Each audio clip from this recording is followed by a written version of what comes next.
আসসালামু আলাইকুম। Hello everyone, কেমন আছেন সবাই? অনেক দিন পর ভয়েস দিচ্ছি।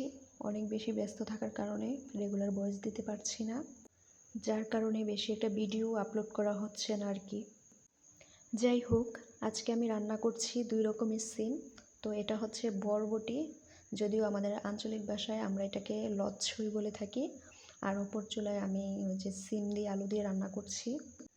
এই তো আমার বরবটির সিম তরকারিটা প্রায় মোটামুটি কমপ্লিট হয়ে গিয়েছে রান্না। আর এদিকে আমি সিমটা একটু সুন্দর করে কষিয়ে নিচ্ছি।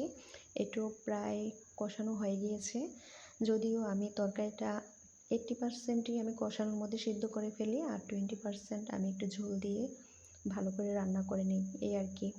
তো এটা ছিল বরবটির তরকারির ফাইনাল লুক।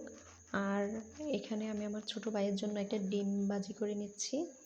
ওর ডিম ছাড়া নাকি ভাত খাবে না, তাই ওর জন্য ডিম ভাজি